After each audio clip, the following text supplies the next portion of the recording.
श्रद्धा प्रणत आचार्य श्री महाश्रमण चातुर्मास प्रवास व्यवस्था समिति सूरत, संप्रसारक अमृतवाणी। सुझाव अच्छा लगा और वो उग्रसेन राजा के वहां गए। उन्होंने प्रस्ताव रखा, हाथ मांगा, तो उग्रसेन ने कहा मैंने पहले से अपनी एक बेटी आपको दे रखी है, दूसरे भी मैं दूंगा तो हमारे परम सौभाग्य की बात है, परंतु मेरी एक शर्त है कि बारात मैं लेके नहीं जाऊंगा, आपको लेके आना पड़ेगा। श्री कृष्ण को इतने उतावले हो गए कि सामान्यतः चतुर्मास के अंदर शादी नहीं होती है, परंतु श्रावण शुक्ला छठ को श्री कृष्ण ने शादी फिक्स की नेमी कुमार की और उस दिन बारात निकली। उनके पिता 10 भाई थे, रथ तैयार हुए, यादव कुमार तैयार हुए, सब हाथी घोड़ों के साथ पूरा लवाजमा के साथ में उग्रसेन राज्य के वहां जाने लगे। और नेमी कुमार ने जाते रास्ते में देखा कि अनेक पशु बंधे हुए थे। उसने अपने सारथी से पूछा ये बंधे हुए क्यों हैं?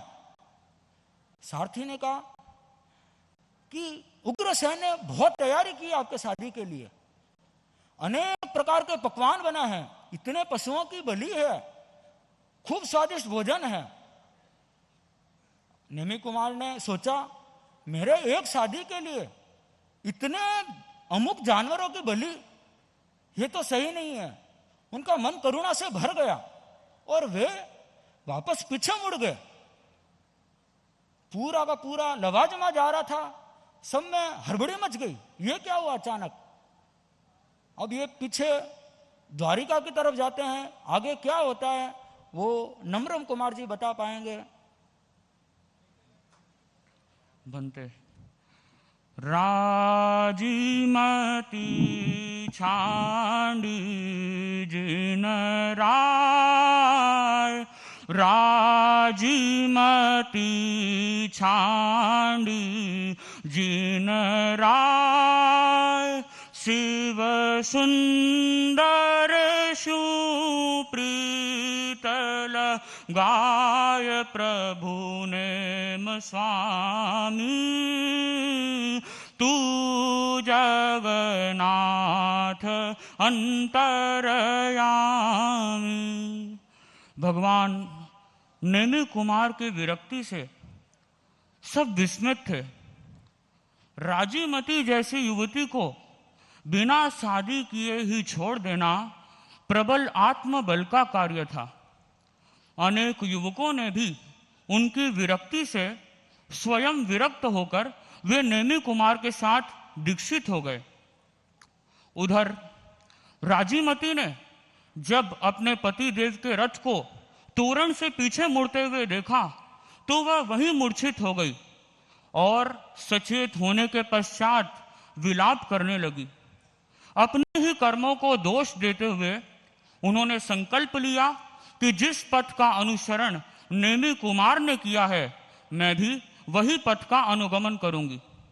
किंतु रथनेमी अरिष्टनेमी के छोटे भाई रथनेमी राजीमती के रूप लावण्य पर आसक्त हो गए। वे अपने भाभी से मिलने उग्रसेन के प्रासाद में यदा कदा आ जाते और कुछ ना कुछ भेंट देते। राजीमती उन भेंटों को सहज भाव से स्वीकार कर लेती। जब एक दिन अवसर देखकर रथनेमी ने राजीमती को विवाह के लिए कहा तब उन्हें मालूम पड़ा कि ये इस प्रकार रोज क्यों आया करते थे। राजीमती ने रथनेमी को बहुत समझाने का प्रयास किया किंतु उन्होंने अपना प्रयत्न नहीं छोड़ा। तब राजीमती ने एक युक्ति सोची। उन्होंने भर पेट खीर खा लिया और जैसे ही रथनेमी महल में आए तो उनसे कहा कि आप मेरे लिए काम करोगे? तो बोला आपके लिए तो सब काम कर दूंगा, बताओ क्या है? तो बोला एक थाल ले आओ। तो तत्काल वे थाल लेकर के आ गए और राजीमती ने मदन फल का सेवन किया और मदन फल सेवन करते ही सारा का सारा खीर वमन कर दिया। और वमन करने के पश्चात रथनेमी से कहती है कि अब देखते क्या हो, इसे खा लो, देखते क्या हो, जल्दी खाओ। तो रथनेमी कहते हैं क्या मजाक कर रही हो मेरे साथ? क्या आप नहीं जानती कि वमन किया हुआ पदार्थ खाना तो दूर सूंघा भी नहीं जा सकता है? क्या मुझे जानवर समझती हो? तो राजीमती ने कहा कि देखो, जब तुम जानते हो कि वमन किया हुआ पदार्थ अखाद्य व अपेय होता है, तो फिर मेरी आकांक्षा क्यों करते हो? मैं भी अरिष्ट नेमि द्वारा वमित हूं, छोड़ी गई हूं, अतः मेरी आकांक्षा मत करो। और खबरदार, कभी अगले बार से इस महल में इस भावना के साथ मत आना। रथ नेमि यह बात को सुनकर इतने लज्जित हुए कि वे चुपचाप वापिस अपने महल में चले गए। और कुछ समय के बाद उनके मन में वैराग्य का भाव प्रकट हुआ और वे दीक्षित हो गए। कुमार अरिष्ट नेमि की सर्वज्ञता की बात सुनने पर राजीमती सैकड़ों युवतियों के साथ दीक्षित हो गई और साध्वी बन गई। भगवान अरिष्ट नेमि के शासनकाल में रथ नेमि, राजीमती, मुनिगत सुकुमार, ढंडन मुनि और थावच्चा पुत्र आदि अनेक भव्य प्राणियों की मुक्ति हुई। पूज्य गुरुदेव से यही आशीर्वाद चाहूंगा कि हम आपकी शासना में साधना कर चरम लक्ष्य को प्राप्त करें। इन्हीं भावनाओं के साथ ओम अरहम। 10 धर्मों में आज हम तप त्याग के संदर्भ में सुन सकेंगे। अभी चतुर्मास का माहौल है और साथ में तपस्या का अच्छा माहौल चल रहा है। यहाँ कितने कितने अठाइयाँ हो रही है, मास क्रमण हो रहे हैं, बड़े बड़ी तपस्याएं हो रही है। और हम आज इन दोनों विषयों पर, क्योंकि तप त्याग आपस में जुड़े हुए ही हैं, गीत के लिए मेरा निवेदन साध्वी वरिया जी।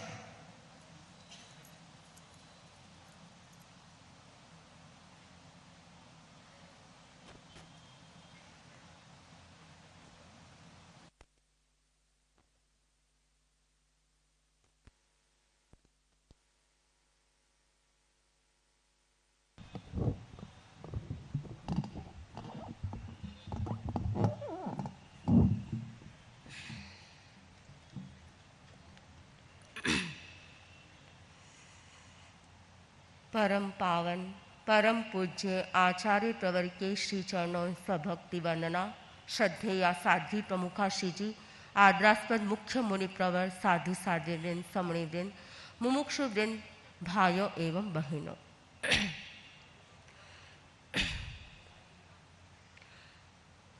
पर्युषण महापर्व का, पर्युषण महापर्व का अवसर मन भाया है।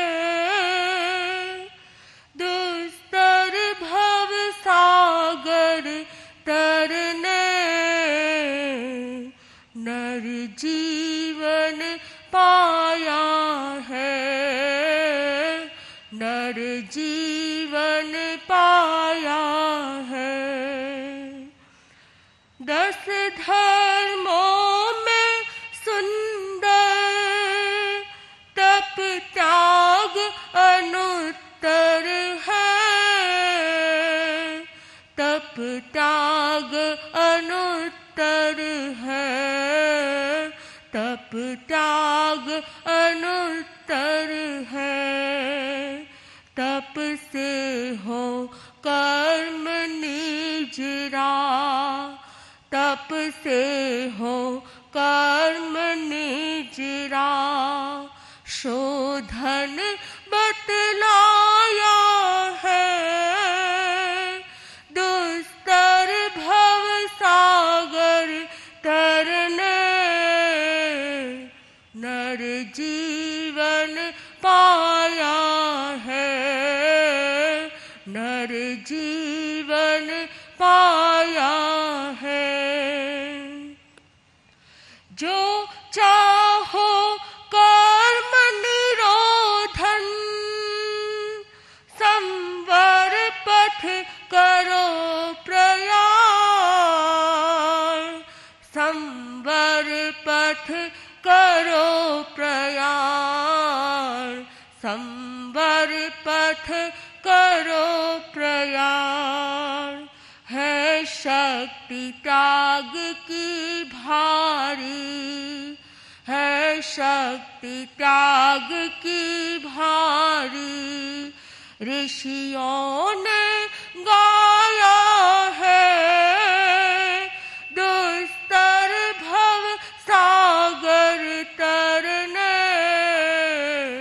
नर जीवन पाया है, नर जीवन पाया है। सब रोग शोक मिट जाते, आत्मा उज्ज्वल बनती,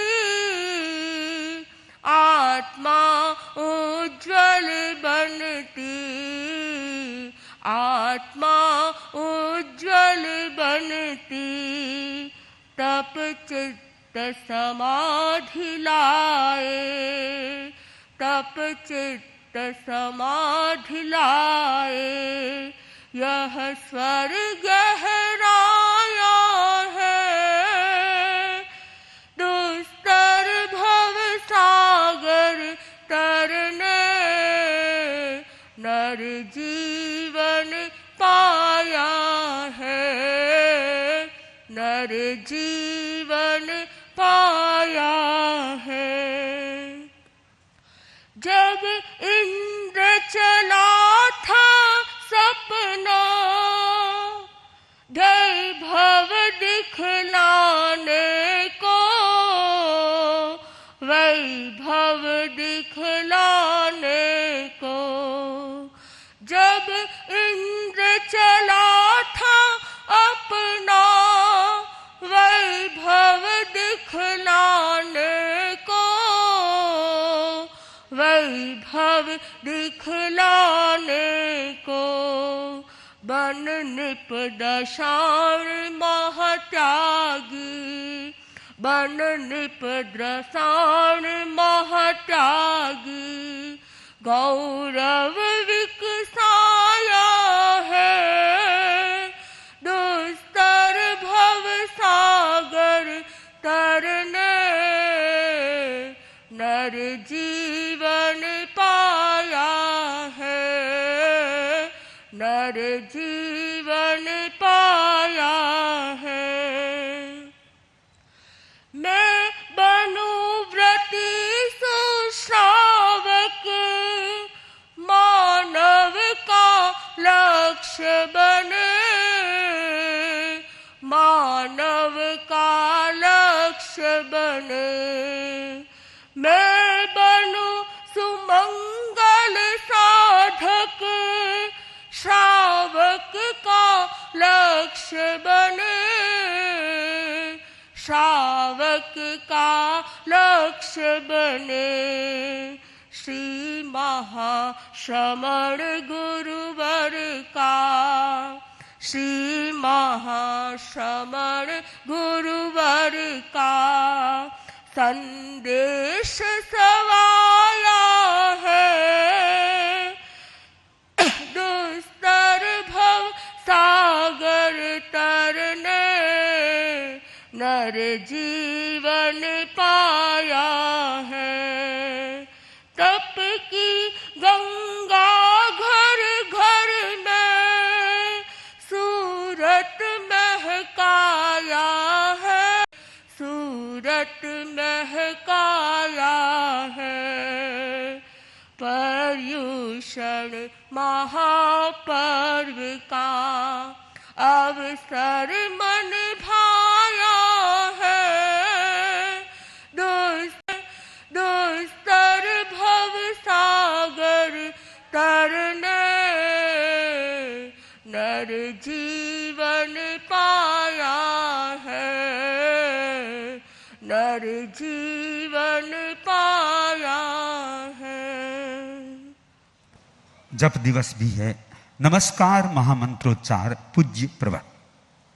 ओम ह्रीं नमो अर्हन्ताणम्, ओम ह्रीं नमो सिद्धाणम्, ओम ह्रीं नमो आयर्याणम्, ओम ह्रीं नमो उवज्झायाणम्, ओम ह्रीं नमो लोए सब्बसाहूणम्, ओम ह्रीं अर्हन्ताणम्, ओम ह्रीं नमो सिद्धाणम्, ओम ह्रीं नमो आयर्याणम्। ॐ ह्रीं नमो उवज्झायाणम् ॐ ह्रीं नमो लोई सब्बसाहूणम् ॐ ह्रीं नमो अर्हन्ताणम् ॐ ह्रीं नमो सिद्धाणम् ॐ ह्रीं नमो आयर्याणम् ॐ ह्रीं नमो उवज्झायाणम् ॐ ह्रीं नमो लोई सब्बसाहूणम् एषो पञ्चणमोक्कारो सब्बपावपणासनो मङ्गलाणं च सब्बेसिं पढमं हवै मङ्गलं पढमं हवै मङ्गलम्। तप त्याग धर्म पर विवेचना के लिए मैं निवेदन करता हूं मुख्य मुनि प्रवर से कि ऐसी प्रेरणा प्रदान कराएं जिससे सूरत में जो तप गंगा बह रही है और ज्यादा तीव्र गति से बहे और त्याग की दृष्टि से भी कुछ ऐसे भी भव्यात्माएं तैयार हो सके जो गृह त्यागी बन सके। तो मैं निवेदन करता हूं मुख्य मुनि प्रवर से।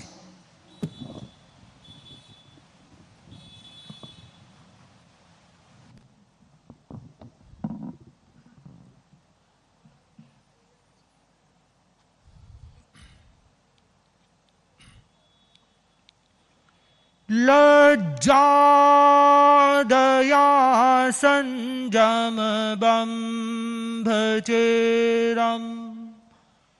कल्याण भाग सविसोहि ठाणम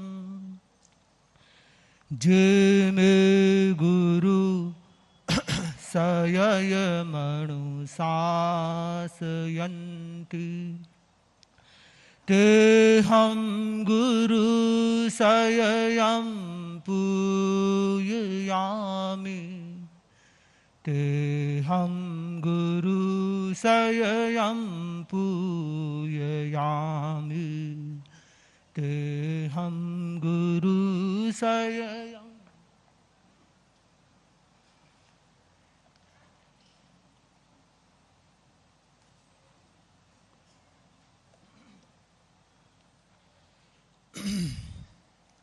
परम पावन परम श्रद्धेय आचार्य प्रवर के श्री चरणों में सभक्ति वंदना। आदरास्पद साध्वी प्रमुखा श्री जी, आदरणीय साध्वी वर्या जी, साधु साध्वी वृंद, समणी वृंद, मुमुक्षु भाई बहनों और अन्य श्रावक श्राविकाओं, बंधुओं बहनों। एक सन्यासी बहुत काफी देर से आत्मा पर प्रवचन कर रहा था और वहां पर एक पढ़ा लिखा इंसान भी उपस्थित था। उसने सन्यासी से आत्मा के बारे में बहुत कुछ सुना। उसने पढ़ा लिखा था, जिज्ञासा की कि सन्यासी जी, आपने आत्मा की इतनी विशद व्याख्या की, इतना विशद विश्लेषण किया। मेरा प्रश्न है कि इतनी चर्चा कर रहे हैं तो पहले आप हमको आत्मा को हाथ में लेकर दिखाओ। सन्यासी भी बहुत समझदार थे। उन्होंने कहा कि बेटा एक काम करो, पहले तुम थोड़ा दूध लेकर आ जाओ। देखा सन्यासी जी बोलते हुए थक गए होंगे, गया घर से एक गिलास दूध लेकर आया। सन्यासी जी ने अपने प्रवचन के मध्य उस गिलास को हाथ में उठाया।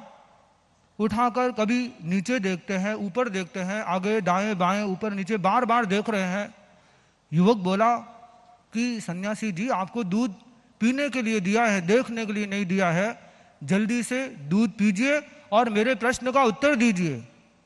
सन्यासी बोला कि वत्स, मैं तुम्हारे प्रश्न का ही उत्तर दे रहा हूं। मैंने सुना है कि दूध में घी होता है, मक्खन होता है।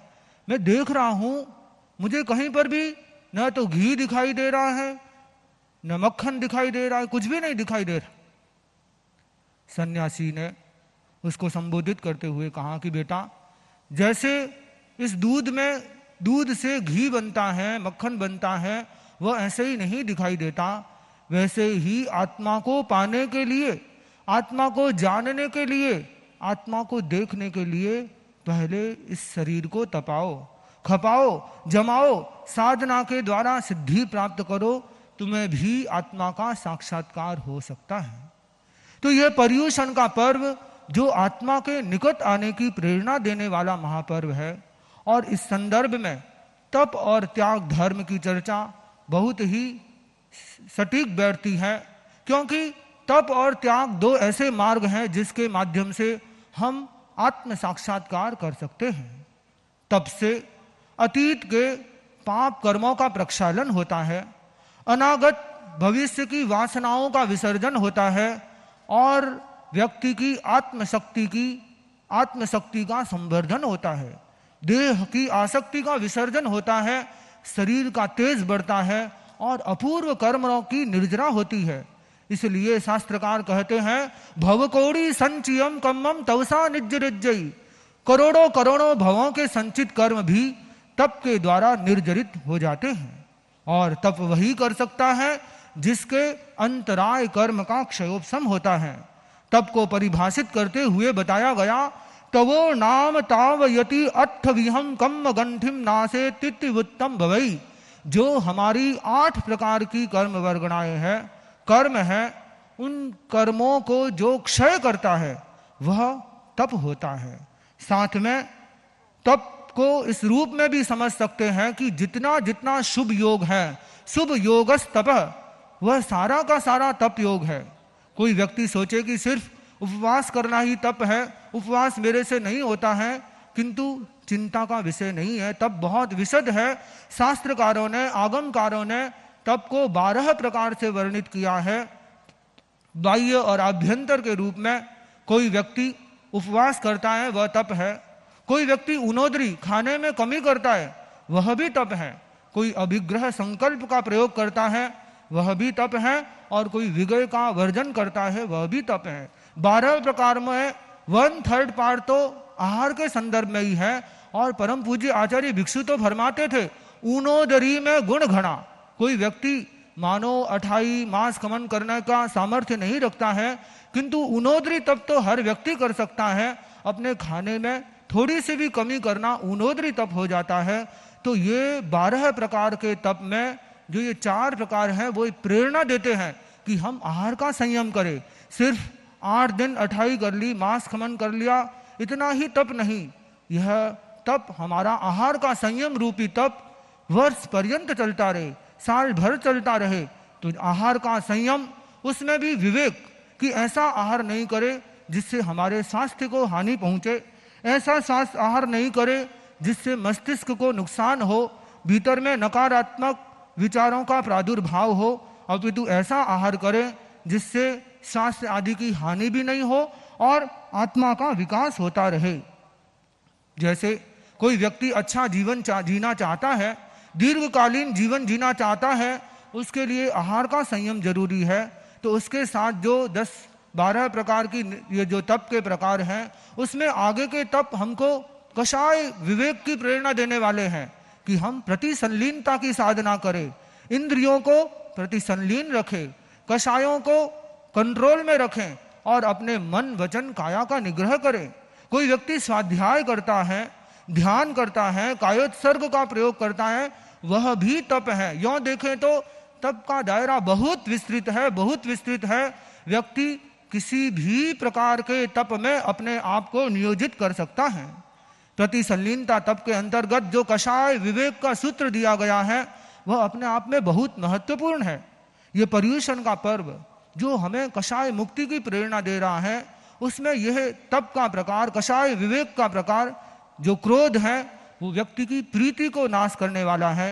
जो व्यक्ति अहंकार करता है, जहां अहंकार होता है वहां बड़े बड़े संगठनों में भी टकराव शुरू हो जाता है। और जो व्यक्ति माया करता है उसका कोई विश्वास नहीं करता और लोभ से तो सब कुछ विनष्ट हो जाता है। इसलिए कषाय विवेक के अंतर्गत हम सब अपने भीतर प्रीति, विनम्रता, सरलता और संतोष को बढ़ाएं, तो यह हमारा कषाय विवेक भी एक बहुत बड़ा तप बन सकता है। उपवास से कई व्यक्ति सिर्फ उपवास करते हैं, लेकिन उपवास में कर्म निर्जरा नहीं करते हैं, ऐसे ही सारा दिन व्यतीत कर देते हैं, किंतु वह उपवास इतना कारगर हो न हो, उपवास के साथ व्यक्ति अगर अपनी आध्यात्मिक चर्या को जोड़ दे कि सिर्फ शरीर ही नहीं तपे, जब तक सिर्फ शरीर तपता है तब अहम बढ़ता है, शरीर के साथ इंद्रियां तपती हैं तो संयम सजता है, और जब शरीर, इंद्रियां और मन तपता है तब आत्मा का साक्षात्कार होता है। तो अगर हमें आत्मा का साक्षात्कार करना है तो तप के साथ, जैसे प्राचीन समय के श्रावक उपवास के दिन उपाश्रय में जाकर पौषधोपवास करते थे, पौषध करते थे, स्वाध्याय करते थे, ध्यान करते थे, आप लोग भी, हम भी अगर तपस्या के साथ स्वाध्याय, ध्यान आदि की वृत्ति को जोड़ दें तो हमारा उपवास कितने कितने महान कर्मों की निर्जरा का हेतु बन सकता है। और उपवास में हम आत्मचिंतन भी करें, आत्मविश्लेषण भी करें, आत्मालोचन भी करें कि कैसे हम अपनी वृत्तियों का, कषायों का परिष्कार कर सकते हैं। तप को बल, सामर्थ्य, श्रद्धा, आरोग्य देखकर करना चाहिए, क्षेत्र की दृष्टि से तप करना चाहिए, काल की दृष्टि से तप करना चाहिए।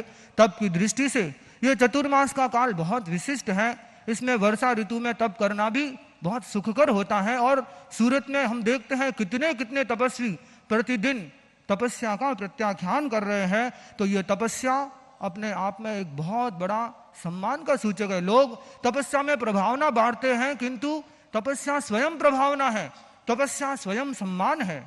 तपस्या किसी पुरस्कार प्राप्ति के लिए नहीं, अपितु अपने परिष्कार के लिए करनी चाहिए।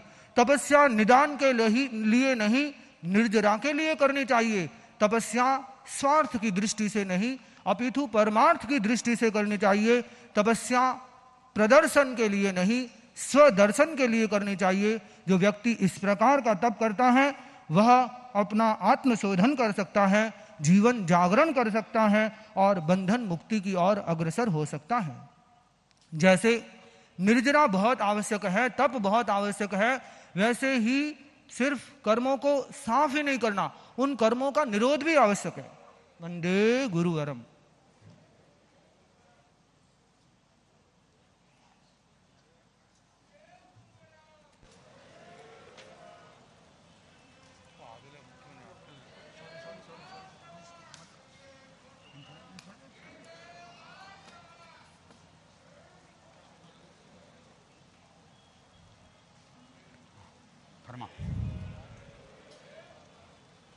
वंदे गुरु।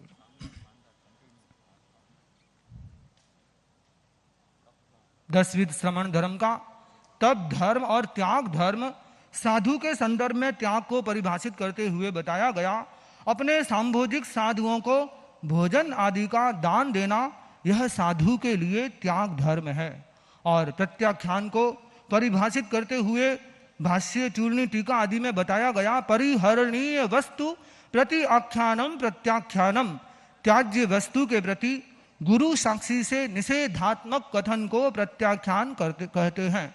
कोई व्यक्ति त्याग करता है तो त्याग किसी बुरी चीज का होता है, त्याग स्वेच्छा से होता है, स्वाधीनता पूर्वक होता है और त्याग आत्मकल्याण की भावना से किया जाता है।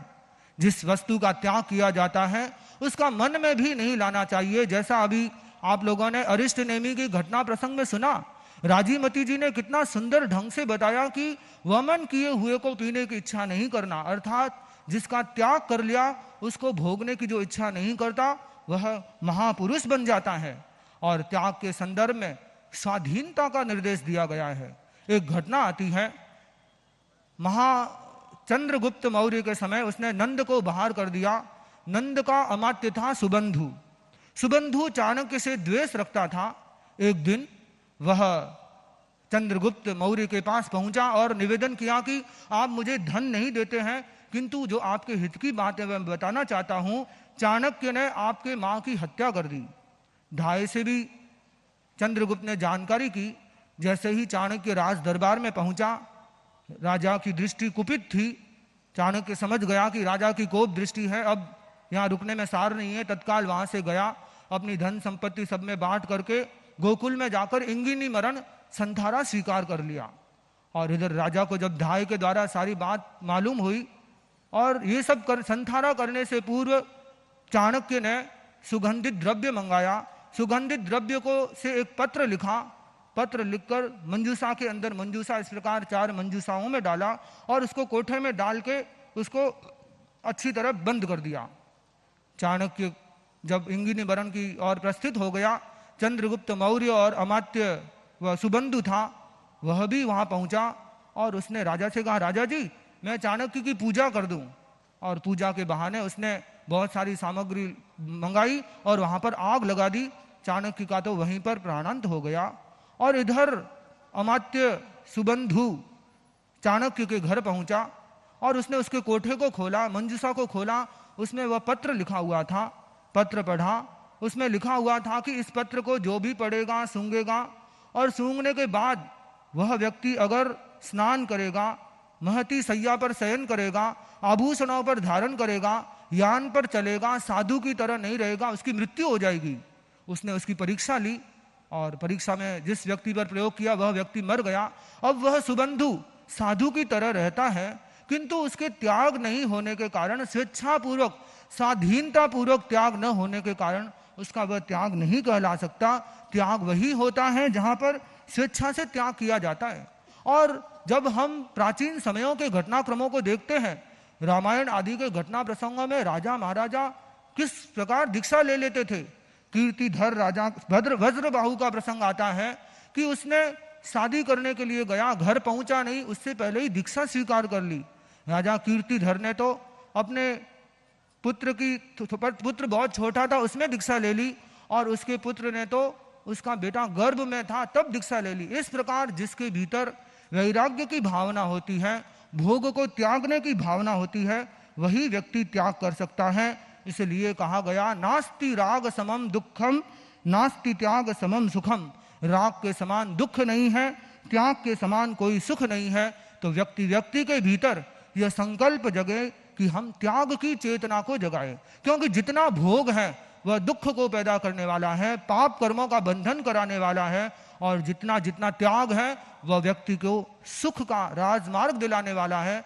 वर्तमान में भी त्याग करने वाला व्यक्ति सुखी रहता है और उसका परलोक भी सुधर जाता है। तो हम सब संवर और निर्जरा की साधना करें, त्याग और वैराग्य से अपने आप को भावित करें। और परम पूज्य गुरुदेव द्वारा कल कितनी सुंदर रूप में व्रत की व्याख्या की गई थी। तो आप लोग जितना 12 व्रतों को धारण कर सकें, सुमंगल साधना को धारण कर सकें, 11 प्रतिमा की साधना कर सकें, तो वह सब हम आप लोगों के लिए, आत्मा के लिए हो सकता है। और हम सबके आत्म कल्याण के लिए तप और त्याग धर्म हमें मुक्ति दिलाने वाला बन सकता है। ओम अरहम। हमें प्रथम रहना है ईश्वर स्मरण में, सत्कर्म करने में, मुस्कुराने में, सद्गुण प्रशंसा में, सहयोग में और क्षमा करने में। इन सब गुणों का एक समवाय है, तो वे हैं आचार्य श्री महाश्रमण। तो मेरा निवेदन परम पूज्य गुरुदेव से अध्यात्म यात्रा महावीर की हम आप श्री के मुखारबिंद से सुनना चाहते हैं। निवेदन पूज्य प्रवर।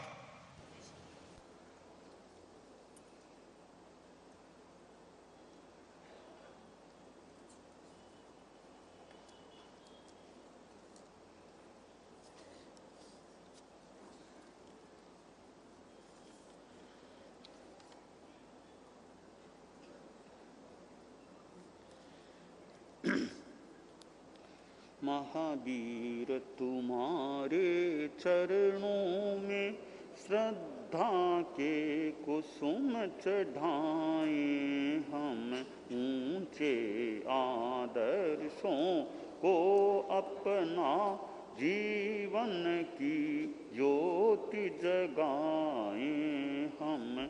महावीर तुम्हारे चरणों में श्रद्धा के कुसुम चढ़ाए हम। पन्नगे च सुरेंद्रे च कौशिके पाद संस्पृशि निर्विशेष मनस्काय श्री वीरस्वामिने नमः। आर्हत वाङ्मय में कहा गया है, न तस्य दुखम बिभयन्ति नाइयो न मित्त वग्गा न सूया न बंधवा एको स्वयं पच्चण हो इ दुखम कत्तार मेवम अनुजा इकम्मम। परम आराध्य भगवान महावीर की अध्यात्म यात्रा का प्रसंग चौथे भव में पांचवें देवलोक का देव जीवन संपन्न कर भगवान महावीर की आत्मा ने मनुष्य के रूप में जन्म लिया, ब्राह्मण बने, कौशिक नाम के ब्राह्मण थे और जीवन जीते जीते जीवन के संध्या काल में तापस बन गए, त्रिदंडी तापस बन गए। यानी कि जीवन के अंत में कुछ विशेष साधना में लगना। साधना के प्रकार परिवेश अलग अलग हो सकते हैं, पर जीवन के संध्या काल में तो कुछ विशेष साधना हो सके तो अच्छी बात हो सकती है। तो कौशिक ब्राह्मण ने त्रिदंडी तापस के रूप में संध्या काल का, जीवन के संध्या काल का मानो समय बिताया और इस जीवन के बाद मृत्यु के पश्चात अनेक छोटे छोटे भवों में भी परिभ्रमण हुआ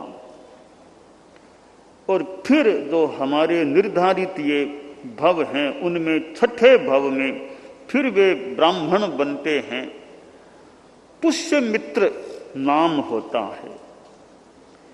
कुछ काल तक गृहस्थ आश्रम में रहकर फिर वे परिव्राजक बन जाते हैं। ये कई प्रकार हैं, परिव्राजक, आजीवक, परिव्राजक बन गए और फिर आयुष्य संपन्न होता है और सातवां भव प्रथम देवलोक स्वधर्म में उपपन्न होते हैं। वहां से च्युत होकर आठवें भव में अग्निद्योत ब्राह्मण के रूप में होते हैं। अंत में परिव्राजक बन गए। फिर नववें भव में ईशान देवलोक, दूसरे देवलोक में देव बने। फिर 10वें भव में अग्निभूत ब्राह्मण हुए। आखिर में परिव्राजक बन गए। 11वें भव में तीसरे देवलोक में देव बने। फिर 12वें भव में भारद्वाज नामक ब्राह्मण हुए। 13वें भव में चौथे देवलोक में महेंद्र में देव बने और 14वें भव में फिर स्थावर नामक ब्राह्मण बने। अंत में परिव्राजक हो गए। 15वें भव में फिर पंचम देवलोक, यानी मानो विकास हो रहा है, तीसरा, चौथा, पांचवा देवलोक। 16वें भव में फिर मनुष्य बनते हैं और चारित्र ग्रहण कर लेते हैं। चारित्र ग्रहण किया और निदान भी कर लिया कि मैं प्रबल बलशाली बनूं। ये निदान करना तो एक साधना को मानो एक भ्रष्ट करना, खोना, कुछ भी कह दे, पर कई जीव निदान भी कर लेते हैं। तो नए सार या भगवान महावीर की आत्मा ने भी निदान किया है प्रबल बलशाली बनने का। आगे वासुदेव बनना है। वहां का आयुष्य पूरा कर 7वें देवलोक में देव बनते हैं। फिर यह 17वां भव हो जाता है, वहां का आयुष्य पूर्ण कर 18वें भव में मनुष्य के रूप में पैदा होते हैं। पोतनपुर नाम का नगर था और वहां का राजा था प्रजापति। 2 रानियां थी। एक रानी से जो पुत्र पैदा हुआ, जिस रानी का नाम था भद्रा, उसने जिस पुत्र रत्न को जन्म दिया उसका नाम हुआ अचल। और दूसरी रानी मृगावती, उसने जिस पुत्र रत्न को जन्म दिया उसका नाम हुआ त्रिपृष्ठ। तो त्रिपृष्ठ भगवान महावीर का जीव है। दोनों राजकुमार भाई थे और विद्याओं में पारंगत हो गए। राजकुमार थे, विद्या पारंगत बने और पिता का भी एक फर्ज मान ले कि भी मेरे पुत्र संतान पढ़ाई में अच्छे हो जाएं, विद्या निष्णात बन जाएं और आगे अच्छा अपना जीवन जी सकें, अच्छा अर्थार्जन कर सकें। इन संदर्भों में पिता का एक मानो फर्ज है कि अच्छी शिक्षा हो जाए।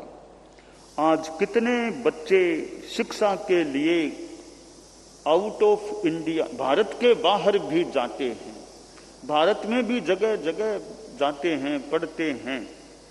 इसका मतलब है कि पढ़ाई के प्रति रुझान है कि अच्छी शिक्षा, अच्छी पढ़ाई हो जाए। और शिक्षा में वे आगे बढ़ते हैं। न केवल पुत्र पुत्रियां भी बाहर तक, भारत के बाहर भी जाती हैं, जाने वाली वहां पढ़ाई करते हैं। अर्थात शिक्षा के प्रति महिला समाज में भी मानो रुझान है। माता पिता अपनी पुत्रियों को भी शिक्षित करने का मानो प्रयास करते हैं। तो राजा प्रजापति, 2 राजकुमार और दोनों को विद्या पारंगत होने का मौका मिला और पिता का सहयोग भी करने लग गए। उसी समय प्रतिवासुदेव अश्वग्रीव था, सूरवीर था, पराक्रमी था, संग्राम शौकीन था। खैर थोड़ा सा प्रकरण है, संक्षेप में बात यह है कि त्रिपृष्ठ को ऐसा भी मौका मिला, शेर के द्वारा जो समस्या पैदा की जा रही थी, तो त्रिपृष्ठ ने समस्या पैदा करने वाले को ही समाप्त कर दिया। हालांकि हिंसा का कार्य है, कहीं बोलते बोलते हिंसा में रस न आ जाए, यह भी ध्यातव्य है कि साधु बोले और हिंसा में, हिंसा के कृत्य में वो रस ले ले, तो वह भी एक चिंतनीय बात है। तो सामान्य उल्लेख भी कि वो शेर का, समस्या सर्जक का भी समापन किया। और इधर अश्वग्रीव प्रतिवासुदेव था, तो वासुदेव तो प्रतिवासुदेव का वध करते हैं सुदर्शन चक्र के द्वारा। प्रतिवासुदेव का भी वध किया और फिर त्रिपृष्ठ वासुदेव बन गए। जैसा कि मरीचि के भव में जो बात आई थी कि प्रथम वासुदेव बनेंगे, तो ये भगवान महावीर का जो जीव है, यहाँ वासुदेव बनते हैं और बलशाली, निदान किया हुआ था प्रबल बलशाली बनने का। और सत्ता हाथ में आती है, पास में आती है। सत्ता वैसे सेवा के लिए होती है। राजनेता होते हैं, राजनीति में जो आते हैं बहुत बड़ी बात है, यूं भी सत्ता में आए हैं। राजतंत्र प्रणाली में तो राजा होता है, राजा भी है तो आखिर मानो सेवा के लिए है। और राजा ये सोच ले मैं तो सर्वे सर्वा हूं, तो सर्वे सर्वा है। कभी कर्म ऐसा धक्का देते हैं, सर्वे सर्वा को सर्वे असर्वा भी कर्म कभी बना सकते हैं। राजा को भी गद्दी छोड़नी पड़ती है और कहीं जंगल में भी उसको छोड़ दिया जाए। इसलिए सत्ता का घमंड नहीं करना चाहिए कि सत्ता मिली है, हो सकता है पुण्य का योग है। बिना पुण्य के तो सत्ता मिलना और अच्छी तरह सत्ता का एक निर्वहन होना, ठाट बाट का रहना, अनुकूल संवेदन होना, यह पुण्य कर्म के योग के बिना होना मुश्किल है। तो वासुदेव बना है तो कोई पुण्य का योग, सत्ता, त्रिखंड अधिपति सत्ता हाथ में आई है। सत्ता के साथ अधिकार मिलता है, पावर मिलता है। लोकतांत्रिक प्रणाली में भी सरकार होती है, सरकार में जो अपने अपने पदों पर हैं तो वहां भी संविधान के अनुसार उनको भी पावर मिलते हैं। किसके पास क्या पावर है, क्या दायित्व, क्या अधिकार, जो भी। तो ये संविधान के अनुसार अधिकार भी मिलता है। वासुदेव त्रिपृष्ठ अब सत्ताधीश बन गए और राज्य का संचालन करना, इतना बड़ा साम्राज्य हो उसका संचालन करना भी बहुत विशेष बात होती है। और अनुकूल सहयोगी मिल जाए, टीम अच्छी हो जाए। कि स्कीम हाथ में ली है तो टीम साथ में है या नहीं आपके। कि बहुत बड़ी स्कीम ली है तो टीम मजबूत है या नहीं। टीम मजबूत होगी तो स्कीम सफल हो सकती है। तो वासुदेव हो, जो भी सत्ताधीश हो, उनके पास में टीम अच्छी चाहिए, सहयोगी अच्छे चाहिए, डेडिकेटेड पर्सन्स पास में हो। और यह भी बात है, टीम को चलाने का तरीका भी तो मुखिया में होना चाहिए कि कैसे टीम को संतुष्ट रखा जा सके, प्रसन्न रखा जा सके, टीम से काम लिया जा सके। काम लेने का भी तरीका होना चाहिए मुखिया में, किससे कैसे कौन सा काम करा लिया जाए। तो अच्छी टीम मिलना भी मानो कोई अच्छी बात होती है, भाग्योदय हो सकता है। और टीम में किसको लेना यह भी पहले ध्यान देना चाहिए। किसको टीम में लूं, मंत्रिमंडल में लेना तो किस किस को लेना है, और सहयोगी बनाना तो किन किन को बनाना। यह मुखिया विवेक से निर्णय करे किसको टीम में शामिल करना चाहिए, किसको मीठी भाषा से थोड़ा दूर रख देना चाहिए। तो राजनीति हो, चाहे धर्म नीति हो, चाहे समाज नीति हो, चाहे संस्थाएं हो, जो भी मुखिया बनता है उसकी टीम भी सक्षम हो और मुखिया में टीम से काम कराने की भी एक दक्षता हो कि दूसरों को कैसे प्रसन्न रखा जा सके और कैसे उनकी योग्यता का उपयोग किया जा सके। तो ये जो समाज में भी संस्थाएं होती हैं, तभी अच्छे अच्छे लोग समाज में हैं, किसका कहाँ उपयोग अच्छा हो सके, तो यह सारी एक अच्छी नीति होती है, अच्छा चिंतन होता है। तो स्कीम सफल होने में सुविधा हो सकती है। वासुदेव त्रिपृष्ठ अब सत्ताधीश हैं। और कोई एक बार संगीत का प्रोग्राम हो रहा था और कोई सेवक था, थोड़ी भूल प्रमाद कुछ हो गया वासुदेव ने कहा मुझे नींद आ जाए तो प्रोग्राम संगीत का बंद करा देना, पर सैया पालक सेवक था, बंद नहीं कराया। और वासुदेव सत्ताधीश था कि इसको कानों को रस आ रहा है संगीत में, मेरे कहने के बाद भी बंद नहीं कराया, इसके कानों में गरम गरम शीशा डाल दिया जाए। वासुदेव का आदेश है, शीशा गरम करवाया गया और उसके कानों में डलवा दिया गया। सैया पालक जो था तड़फ तड़फ कर प्राण उसके छूटे, प्राणांत हो गया। तो वासुदेव है, तो वासुदेव की तो अगली गति तय है, नरक में ही जाना है। यह जो कहा गया है राजेश्वरी नरकेश्वरी, हर राजा नरक में जाएगा ऐसा नहीं लगता, परंतु इस उक्ति में इतनी सार्थकता है, यथार्थता लगती है, जो सिद्धांत मान्यता है, वासुदेव को नरक में जाना होता है। तो वासुदेव त्रिपृष्ठ भी नरक में पधारे हैं, नरक भी छोटी सामान्य नहीं पधारे। 7वीं नरक में प्रभु महावीर की आत्मा पधारी है।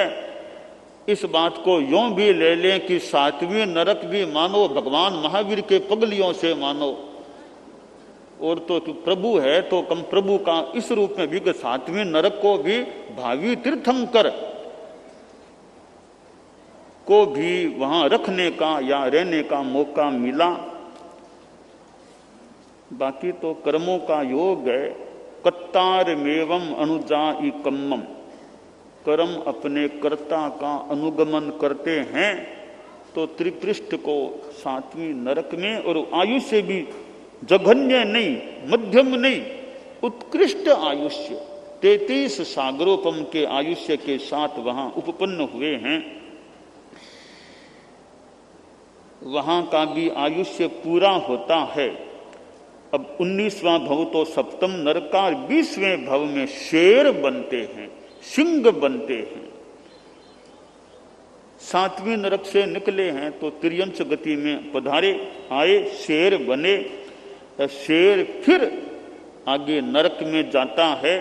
21वें भव में चौथी नरक में गमन होता है। इसके बाद फिर कई जन्म होते हैं तिर्यंच के, मनुष्य के। हम एक मनुष्य भव को मान करके यह 22वां भव मनुष्य का मान लें, अनेक भव वैसे हुए हैं। फिर 23वें भव में अब पुनः मनुष्य के रूप में उत्पन्न होते हैं, जैसा कि बताया गया मरीचि के भव में कि चक्रवर्ती भी मरीचि बनेगा। पश्चिम महाविदेह में मूका नगरी, वहां का राजा धनंजय, पटरानी धारिणी देवी, धारिणी देवी ने एक सुपुत्र को जन्म दिया। उस जन्मे हुए शिशु का नाम रखा गया प्रिय मित्र। प्रिय मित्र, प्रिय मित्र बड़ा हुआ। माता पिता ने सोचा हम तो कल्याण करें, साधु साध्वी बन जाएं। प्रिय मित्र को राज्य का भार सौंप दिया गया। राजा रानी दोनों दीक्षित हो गए, साधु साध्वी बन गई। प्रिय मित्र फिर चक्रवर्ती बन गया, और चक्रवर्ती तो बहुत बड़ा सत्ताधीश होता है। भौतिक दुनिया में सबसे ज्यादा कोई एक सत्ताधीश होता है तो मेरे ख्याल से चक्रवर्ती होता है। चक्रवर्ती से बड़ा कोई सत्ताधीश मेरी जानकारी में नहीं आ रहा है। अध्यात्म जगत में तो तीर्थंकर एक सर्वोच्च व्यक्तित्व है, भौतिक जगत में चक्रवर्ती सर्वोच्च व्यक्तित्व है। दोनों में काफी समानता है। दोनों की माताएं स्वप्न देखती हैं, 14 स्वप्न, दोनों में समानता। एक अध्यात्म जगत का प्रमुख है, दूसरा भौतिक जगत का प्रमुख है। तो आध्यात्मिकता और भौतिकता के ये प्रमुख होते हैं, ऐसा प्रतीत हो रहा है। तो प्रिय मित्र चक्रवर्ती बन गया, और चक्रवर्ती की सत्ता, और फिर सोचा आत्मा का कल्याण करें। यह तो भौतिक दुनिया ठीक, आत्मा का कल्याण करें तो साधु बन जाना चाहिए। मानो सत्ता को छोड़ा और पोट्टिलाचार्य के पास उन्होंने मुनि दीक्षा ग्रहण कर ली।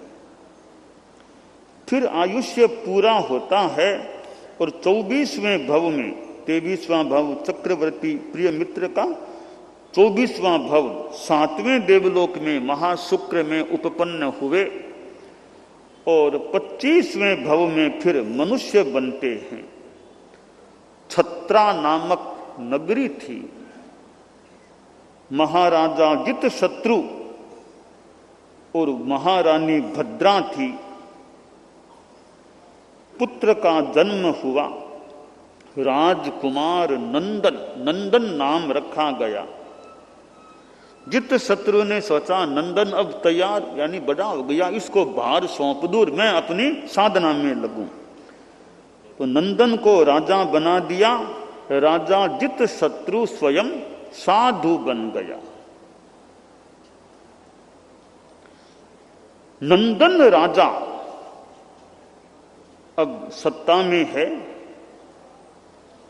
24 लाख वर्षों का आयुष्य तो गृहस्थावस्था में बिताया। फिर नंदन ने भी सोचा मुझे भी साधु बन जाना है, तो पोट्टिलाचार्य के पास राजा नंदन ने भी दीक्षा ले ली और नंदन राजा था, अब राजर्षि बन गया। नंदन राजर्षि, राजा था अब ऋषि बन गया।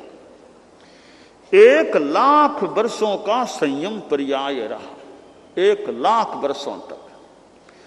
और पर्याय तो रहा सो रहा। तो आज वो त्याग तप पर हमारे शायद साध्वी बरिया ने गीत गाया होगा, जो भी विषय और मुख्य मुनि 10 धर्मों में त्याग तप पर बोल। तो नंदन राजर्षि ने त्याग तो कर ही दिया, संयम ले लिया, अब तपस्या भी बहुत विशिष्ट की। विशिष्ट कैसे की है?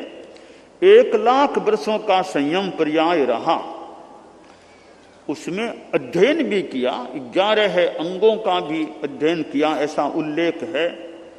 अब वे कठोर तपस्वी बन गए। कठोर तपस्वी,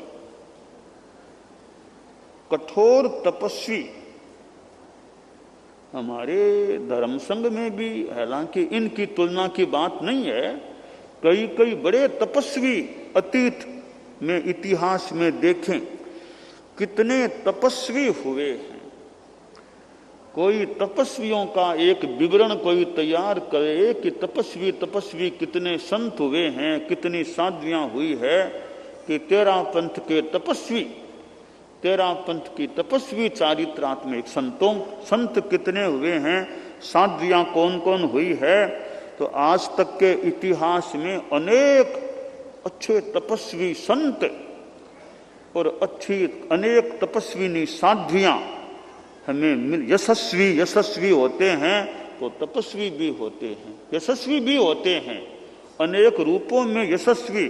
तो तपस्वी भी यशस्वी बन सकते हैं। तो यशस्वी की तपस्वी संत, 13 पंथ के तपस्वी संत और 13 पंथ की तपस्विनी साध्वियां, ऐसे कोई इतिहास का एक संकलन कुछ करे। छपे न छपे कोई खास बात नहीं, अपना एक लिखित संकलन हो जाए किन्होंने क्या क्या तपस्याएं की हैं, तो भी कहीं पढ़ने को मिले। और एक जगह आ गया इतने तपस्वी संत हैं, तपस्विनी साध्वियां हैं। राजर्षि नंदन ने 1 लाख वर्षों के संयम पर्याय में फिर निरंतर मास खमन तप करना शुरू कर दिया और 1 लाख वर्ष के पर्याय में 11,60,000 मास खमन कर लिए। 11,60,000 मास खमन और भी अरहत भक्ति। और इस जीवन काल में तीर्थंकर नाम गोत्र का उपार्जन कर लेते हैं। तप का पालना काल 3,333 वर्ष 3 मास और 29 दिनों का रहा। अंत में 2 मास का अनशन भी आया। फिर वहां का आयुष्य पूरा करके भगवान महावीर की आत्मा या नयसार की आत्मा 10वें देवलोक में उपपन्न हो जाती है। अब 10वें देवलोक में विराजमान है प्रभु महावीर की आत्मा। 20 सागरोपम का आयुष्य है। और अब आगे कैसे इस आयुष्य की संपन्नता के बाद वे महावीर के भव में उत्पन्न होते हैं, आदि बातों का वर्णन यथा संभवतया आगे आ सकेगा। दानान सिद्धम अभयपयानम सच्चे सुया अणवज्जं वयन्ति तवे सुया उत्तम बंभचेरम लोगुत्तमे समणेनाय पुत्ते।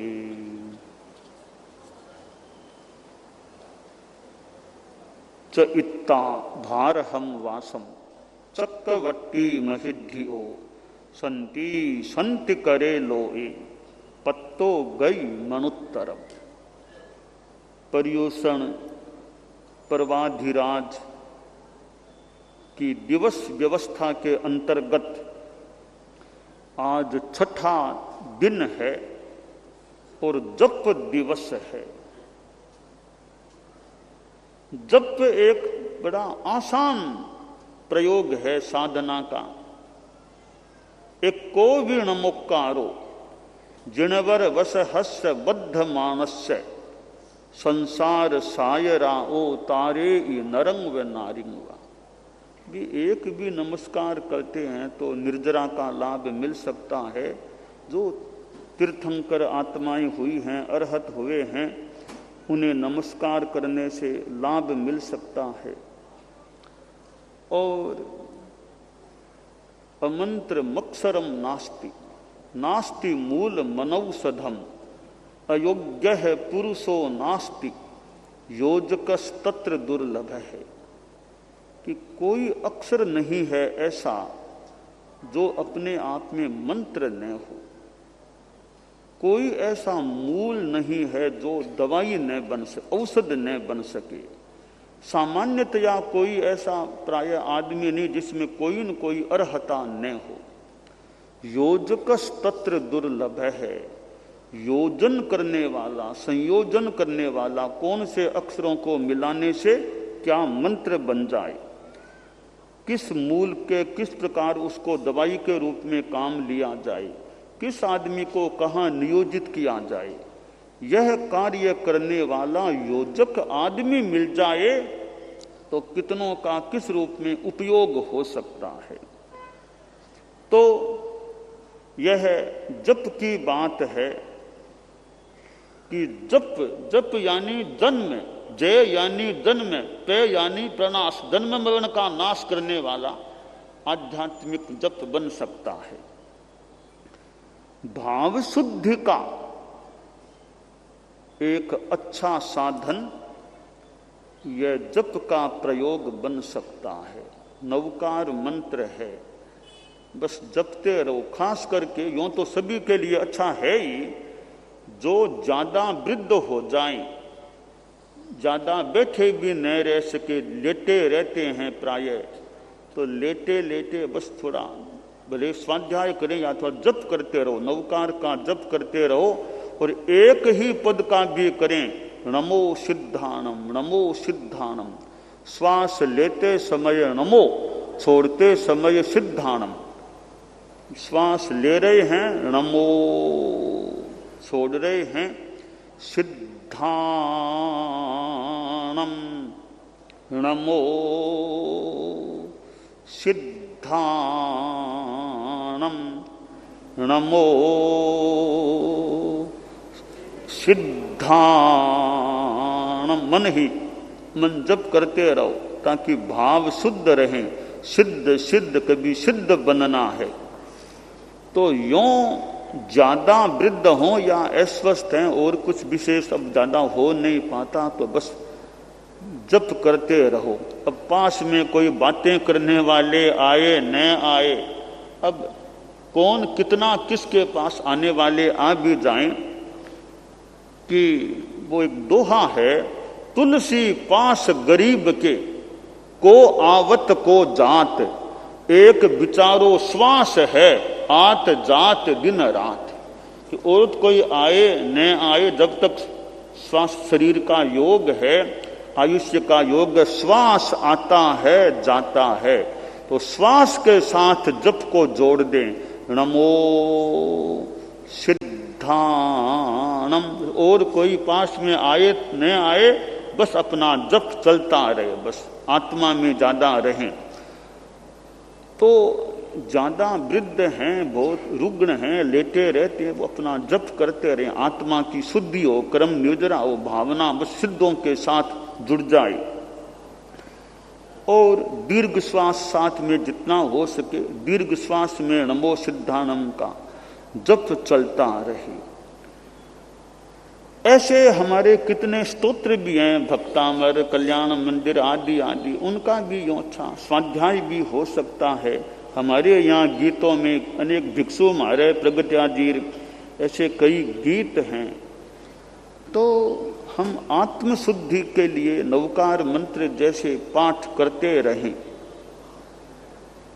और मेरे कर्म निर्जरा हो, भाव शुद्ध रहे। यह नाम जप, अजपा जप भीतर में जप चलता रहे, भीतर में बिना बोले भीतर ही भीतर जप चलता रहे। अरहम या नमो वो जो भी बढ़िया है पाठ, भीतर ही भीतर जब याद आए बिना बोले चलता रहे, सोते समय और समय भीतर में जप चलता रहे। तो यों भाव शुद्धता हो सकती है। यों साधु को चलते चलते पाठ नहीं करना चाहिए, चलते चलते नवकार मंत्र का पाठ उच्चारण भी नहीं करना, कोई चितालना भी नहीं करना, चलते चलते किताब भी नहीं पढ़ना चाहिए।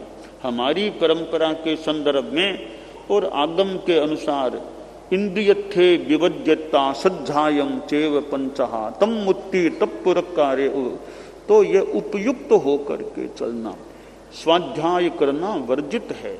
चलते समय साधु को स्वाध्याय नहीं, क्रिया समिति में ध्यान दो, भावक क्रिया रखने का हम प्रयास करें।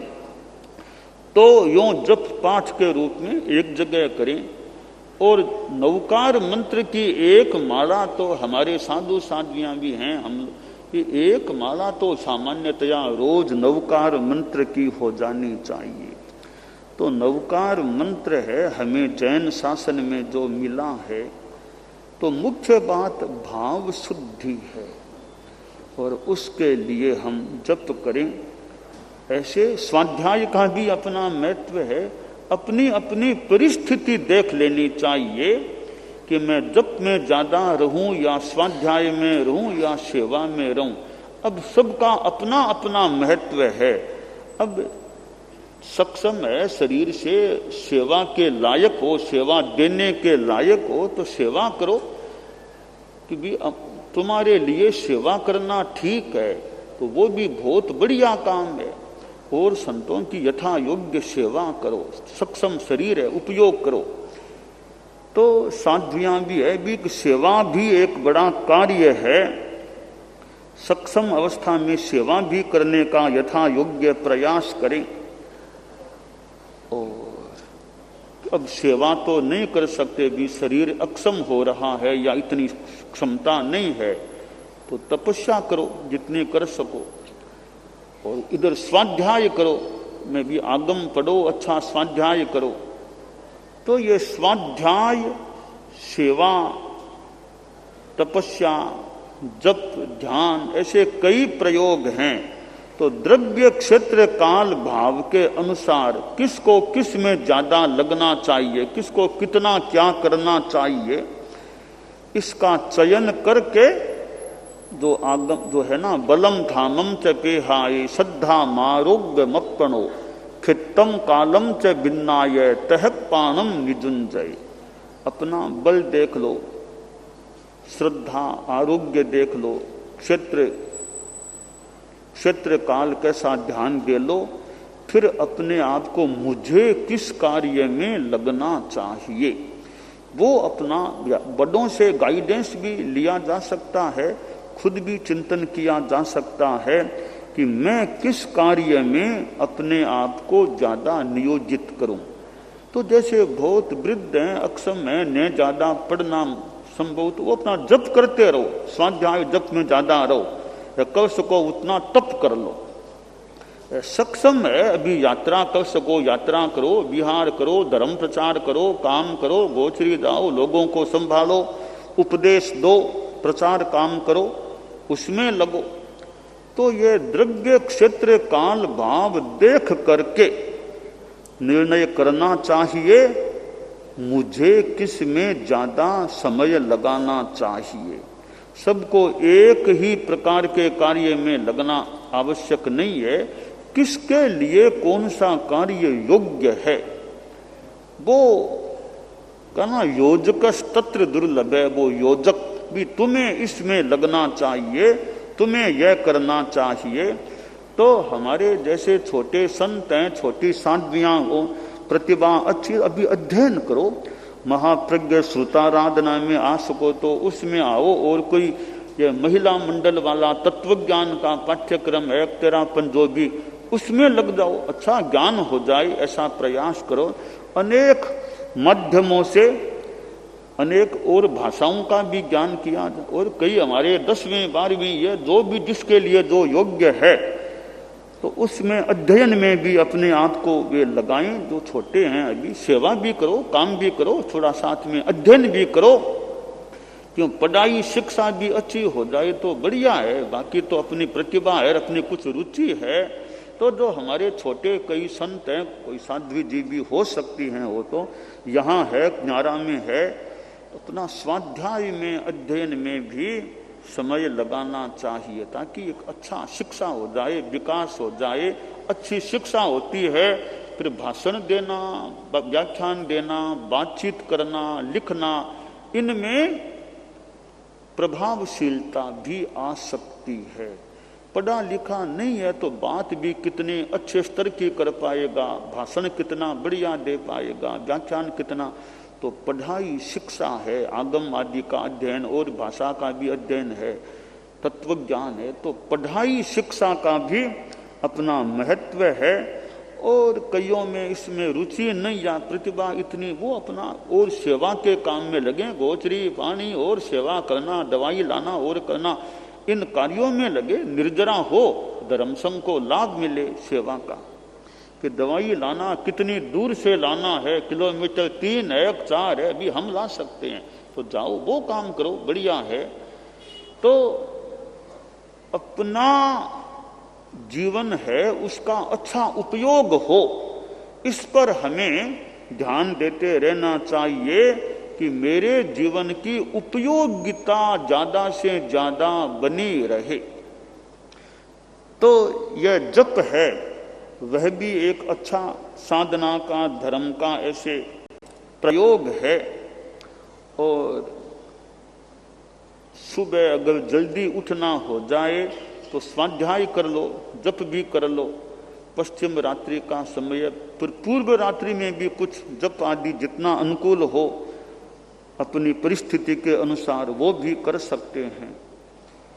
तो यूं जप का अपना महत्व है, किसको कितना समय जप में लगाना चाहिए, ये द्रव्य क्षेत्र काल भाव देखकर निर्णय करना चाहिए। कोई स्वाध्याय में लगा है, सेवा में लगा, जप ज्यादा नहीं भी कर सके, और कभी कभी तो जप को गौण भी कुछ कर सकते हैं। कैसे कि मान लो किसी साधु की सेवा करनी है, अब कभी मैं तो अभी जप को छोड़ दो, बोले अभी तुम सेवा करो, तुम्हारे साज में कोई रुग्ण हो गए हैं, कोई रुग्ण न हो, कोई हो जाए तो उनकी सेवा अभी जप स्वाध्याय बोले थोड़ा गौण कर दो, अभी सेवा करो। जिसको सेवा का जिम्मा मिला है वो भले उसके लिए स्वाध्याय को भी गौण कर दे, जप को भी गौण कर दे, वो अपने सेव्य की सेवा का ध्यान दे, उसका भी बड़ा लाभ मिल सकता है। कि भी मेरा जिम्मा है सेवा करना, तो तुम भले जब कम करो, कोई बात नहीं, सेवा करो। तुम्हारी ड्यूटी जो है, अपनी ड्यूटी का ध्यान। तो हमारे जीवन में हमारा कर्तव्य किसका क्या है, अपने कर्तव्य के प्रति हमें जागरूक रहना चाहिए। तुम्हारा कर्तव्य सेवा का है, तुम सेवा में समय लगाओ, जितनी तुम्हारी ड्यूटी है, और भी ज्यादा यथा योग्य सेवा करो, उससे तुम्हें बड़ा अच्छा लाभ। तुम्हारी ड्यूटी व्याख्यान देने की है, तो उसकी तैयारी करो, अच्छा व्याख्यान दो। तुम्हारी ड्यूटी और कोई कार्यों की व्यवस्था का, उस व्यवस्था में समय लगाओ। तुम्हारी ड्यूटी आगम काम की, तो आगम कार्य में चिंतन मनन रखो और अपना समय लगाओ। उस आगम कार्य की योग्यता को भी बढ़ा सको तो बढ़ाओ। तो जिसकी जो ड्यूटी है, उस ड्यूटी में ब्यूटी रहनी चाहिए। सुंदरता कैसे रहे कार्य में, तो वो ड्यूटी के प्रति जो जागरूक है, वो टाइमली अपना काम करता है, बहुत अच्छी बात है। जिसको जो जिम्मा एकदम जागरूक है, टाइम पर अपना काम कर देता है। तो यह है ड्यूटी, कर्तव्य के प्रति हमारी जागरूकता अच्छी रहनी चाहिए कि कर्तव्य मिल गया है, कर्तव्य आ गया है, और कार्यों को कईयों को गौण करके भी अपना कर्तव्य। आचार्य श्री तुलसी थे, हम देखें। अब मान लो, हालांकि उनका तो ज्ञान भी बहुत अच्छा यूं था, मुझे लगा, संस्कृत का ज्ञान क्यार, और भी 13 पंथ के सिद्धांतों का ज्ञान क्यार, उनका तो ज्ञान भी अच्छा था। पर वे अपनी ड्यूटी मान लो लोगों में भी समय लगाते। ऐसा नहीं कि मैं तो पढ़ने में अपना, लोगों में और में संपर्क में और में व्याख्यान देना करना, यात्रा करना, कहाँ कहाँ की यात्रा कर ली, कहाँ दक्षिण भारत, कहाँ कोलकाता, कहाँ और ये महाराष्ट्र आदि आदि प्रांतों की यात्रा की। सोचते भी क्यों घूमे, राजस्थान में बैठे हैं, क्यों चले। पर मानो अपना कर्तव्य जो भी यात्राएं भी की, लोगों को भी कितना समय दिया, साधु साधियों को कितना समय दिया, संभाला। तो वे यानी अपनी ड्यूटी मान लें, जो भी मान लें, कितना अपना समय लगाया। आचार्य श्री महाप्रज्ञ जी ने आगम कार्य में कितना समय लगाया। आचार्य पद का भी दायित्व, इधर साधु साधियों की भी जिम्मेवारी, वो भी एक उनकी जिम्मेवारी है। साथ में उनका वो आगम काम, लेखन पठन, वो भी उनका एक कार्य है। तो उन्होंने भी जीवन के 90वें वर्ष तक तो अंतिम दिन तो व्याख्यान दिया था। जीवन के अंतिम दिन तक गदैया जी के नोरे में, सौदासर में पधार करके प्रवचन किया था। उनका प्रवचन का भी काम था आचार्य काल में, तो वो भी कैसे निभाया। तो जिसकी जो ड्यूटी कर्तव्य हो, उसके प्रति जागरूकता हमारी रहनी चाहिए। तो हमारे हम सभी चारित्रात्माएं हैं, यो गृहस्थ भी हैं। हम अपनी बात ज्यादा करें धर्म की दृष्टि से कि हम साधु साधियों की, चारित्रात्माओं की, जिसकी जो ड्यूटी है, ड्यूटी क्या है, जो भी है, जो ड्यूटी हमें मिली है या हमें प्राप्त है या है, हम उसके प्रति जागरूक रहें। जिसकी ड्यूटी सेवा की, परिचर्या की, वो उसमें जागरूक है, धन्य है। अपनी ड्यूटी के प्रति जो जागरूक हैं, जो पढ़ाने वाले पढ़ाते हैं कि मेरी ड्यूटी तो पढ़ाने की है, तो पढ़ाओ, बहुत अच्छी बात है। मेरी ड्यूटी सेवा की है, सेवा करो। मेरी ड्यूटी पढ़ने की, तुम पढ़ो, पढ़ाई करो। तो अपने अपने कार्यों में हमारी दत्त चित्तता भी बनी रहे, समर्पण, डेडिकेशन का भाव भी बना रहे कि डेडिकेशन है तो कार्य में एक संलग्नता भी अच्छी हो सकती है। वो निष्ठा, कर्तव्य निष्ठा, डेडिकेशन, वो अच्छा आदमी का रहना चाहिए। तो जिनकी ड्यूटी प्रशासन, प्रबंधन, इन कार्यों की, वो उसमें समय अपना पूरा अच्छा ध्यान रखें। कि जिनकी ड्यूटी जगह दराने की है, गोचरी की व्यवस्था की, आज बोझ लगाने की, आदि आदि है, वो उसमें भी अपना ध्यान रखें। तो ये टीम और स्कीम, अच्छी टीम होती है तब अच्छी स्कीम सफल हो सकती है। तो हम अपने जीवन में जप का भी, क्योंकि जप तो ऐसी 2 मिनट का भी समय है, बैठ जाओ, नमो अरंतानम, नमो सिद्धानम, नमो आयरियानम, नमो उवज्ज, नौकार का जप करो, नमो उवज्जायानम, नमो लोए सब साहुनम। अच्छा जप हम थोड़ा सा जप कर लेते हैं। ओम ह्रीं नमो अरहंतानम, ओम ह्रीं नमो सिद्धानम, ओम ह्रीं नमो आयरियानम, ओम ह्रीं नमो उवज्जायानम, ओम ह्रीं नमो लोए सब्बसाहूणम, ओम ह्रीं नमो अरहंतानम, ओम ह्रीं नमो सिद्धानम, ओम ह्रीं नमो आयरियानम, ओम ह्रीं नमो उवज्जायानम, ओम ह्रीं नमो लोए सब्बसाहूणम, ओम ह्रीं नमो अरहंतानम, ओम ह्रीं नमो सिद्धानम, ओम ह्रीं नमो आयरियानम, ओम ह्रीं नमो उवज्जायानम, ओम ह्रीं नमो लोए सब्बसाहूणम। एषो पंचनमोक्कारो सब्बपावपनाशनो, मंगलानं च सब्बेशिं पढमं हवै मंगलम, पढमं हवै मंगलम। ओम अरहं ओम। अब साधु साध्वियां जाने वाले, समणी भी जाने वाले जा सकते हैं। 28 और 28 से ऊपर की तपस्या। ममता देवी सिंघी, मनोज सिंघी 28 की तपस्या। जयेश गणेशमल मेहनोत, पौत्र मगनलाल मगनमल हुलासी देवी मनोत 28 की तपस्या। बायतू बालोत्रा निवासी, सूरत प्रवासी अमावी देवी प्रेमचंद जी भंसाली के 3य वर्षी तप के साथ में सिद्धि तप और 8 का प्रत्याख्यान। बसंता बेन कैलाश चंद्र शाह, नानसा प्रवासी भेस्तान रेवासी, कैलाश चंद्र जी की पत्नी के बसंता बेन के 28 की तपस्या। डूंगरमल जी छाजेर की पुत्रवधू अनुराधा स्नेह कुमार छाजेर, संजय सुराणा जी की छोटी बहन है। 11 की तपस्या का प्रत्याख्यान। नांदेशमा निवासी, सूरत प्रवासी भारती भगवती चत्रावत 12 की तपस्या का प्रत्याख्यान। प्रकाश मेहता, नानालाल मेहता 14 की तपस्या का प्रत्याख्यान। ये तपस्वी आगे दर्शन कर लें।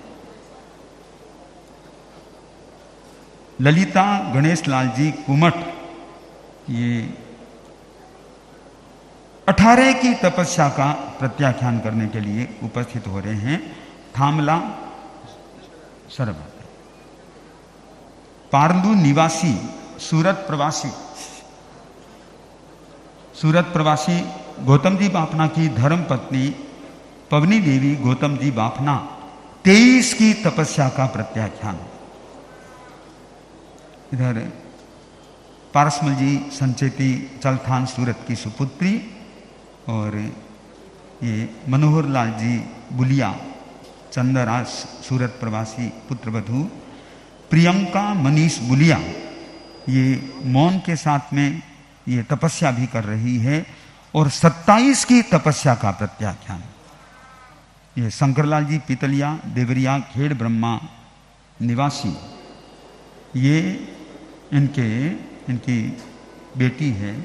रामलाल जी मेहता देवगढ़ बारडोली प्रवासी के पुत्रवधू। अंजना देवी मेहता ये 32 की तपस्या का प्रत्याख्यान करना चाह रहे हैं।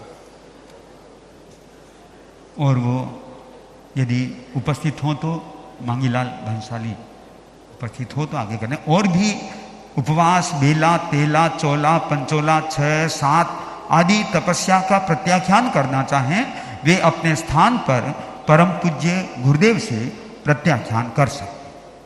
सूर्य उगय तथंग पच्चखामी असनम खाइमम साइमं अप्पाणं बोशिराम कल सूर्योदय तक ते न आर।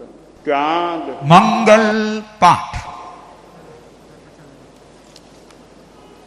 अरहंता मंगलम सिद्धा मंगलम साहू मंगलम केवली पन्नतो धम्मो मंगलम। अरहंता लोगुत्तमा सिद्धा लोगुत्तमा साहू लोगुत्तमा केवली पन्नतो धम्मो लोगुत्तमो। अरहंते शरणम पवज्जामि सिद्धे शरणम पवज्जामि साहू शरणम पवज्जामि केवली पन्नतम धम्मं शरणम पवज्जामि। अखंड जप वालों की आज गीत की प्रस्तुति। अभी देरी नहीं करें, अभी 5-7 मिनट का समय है, वे अपने गीत की प्रस्तुति कर सकते हैं।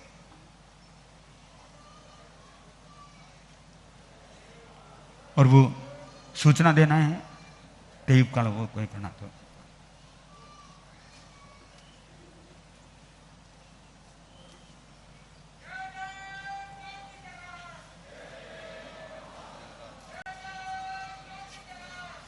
श्रद्धा प्रणत आचार्य श्री महाश्रमण चातुर्मास प्रवास व्यवस्था समिति सूरत। संप्रसारक अमृतवाणी।